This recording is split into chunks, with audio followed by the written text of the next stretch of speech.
बड़ी खबर, बिहार में दारोगा की नियुक्ति का मामला साफ हो गया है। पटना हाईकोर्ट ने राज्य में दारोगा बहाली का रास्ता साफ करते हुए बिहार पुलिस भर्ती अवर सेवा आयोग की अपील को मंजूर कर लिया है।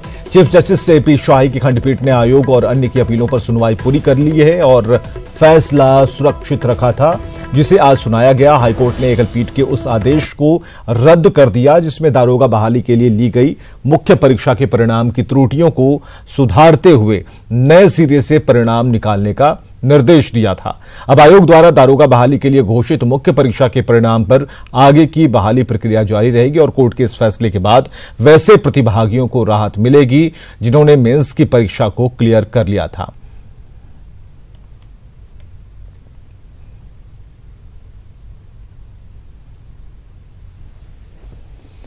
और बड़ी खबर आ रही है, जम्मू कश्मीर के त्राल सेक्टर में आतंकियों और सुरक्षा बलों के बीच एनकाउंटर खत्म हो गई है और इस मुठभेड़ में 2 आतंकियों को ढेर कर दिया गया है। दरअसल सुरक्षा बल को सोमवार सुबह खबर मिली थी कि इस इलाके में आतंकी छिपे हैं और इसके बाद मौके पर पहुंचने पर आतंकियों ने फायरिंग शुरू कर दी।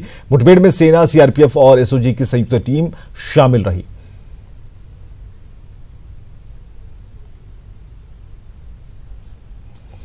जम्मू कश्मीर के पुलवामा में हुआ आतंकी फिदायीन हमला दरअसल एक दुर्घटना थी, ऐसा कहा है कांग्रेस महासचिव और एमपी के पूर्व सीएम दिग्विजय सिंह ने। उन्होंने एक के बाद एक कई ट्वीट कर केंद्र सरकार को घेरा है और एयर स्ट्राइक के सबूत मांगे हैं और एयर स्ट्राइक में मारे गए आतंकियों की संख्या जानना चाहते हैं।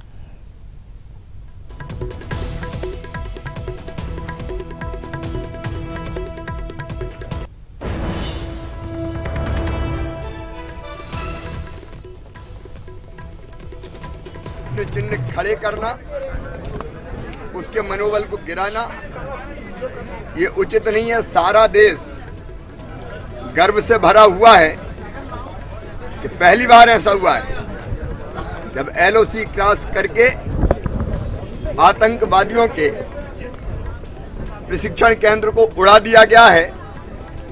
अब कुछ लोगों को ये भी पसंद नहीं आ रहा कि इसके कारण भारत का मान बढ़ा है। अब मोदी जी का भी मान स्वाभाविक रूप से बढ़ता है। ये उन्हें पसंद नहीं आता और वो मोदी जी के विरोध में इतने अंधे हो गए हैं कि भारत माता के विरोध करने लगे हैं। लज्जा आती है ऐसे मित्रों पर, लेकिन आज मैं तो आरसीपी सिंह ने एयर स्ट्राइक के सबूत मांगने वालों पर कड़ा पलटवार किया। आरसीपी सिंह ने कहा कि कांग्रेस नेता दिग्विजय सिंह को उन्होंने कहा कि पहले भी वे कश्मीर में गिनती कर बताएं कि कितने आतंकवादी हैं। देश की सुरक्षा और राष्ट्रवाद के मामले में इस तरह का बयान देना गैर जिम्मेदाराना है। तब पूछा जाता है कि कितने मरे, कौन जाएगा गिनती करने के लिए? ठीक ही ना जवाब दिया है हमारे जो एयर चीफ ने। भाई आप सोचिए किस चीज का सबूत चाहिए आपको?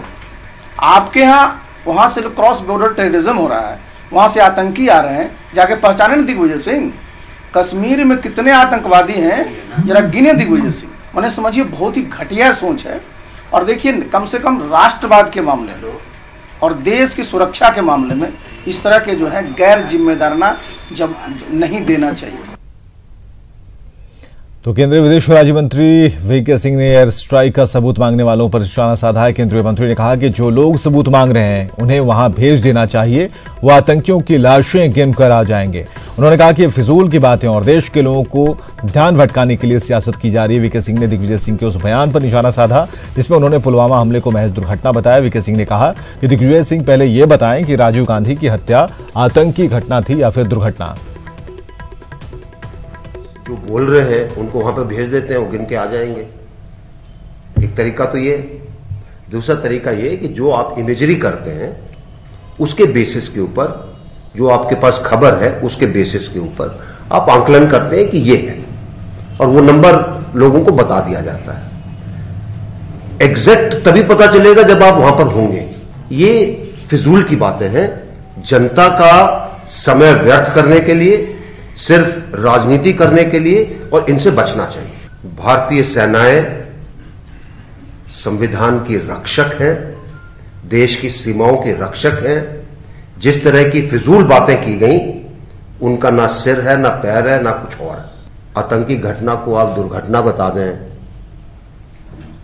मैं बड़े सम्मान के साथ, और इसको अन्यथा मत लीजिएगा, दिग्विजय सिंह जी से पूछना चाहूंगा क्या राजीव गांधी जी की हत्या आतंकी घटना थी या दुर्घटना थी?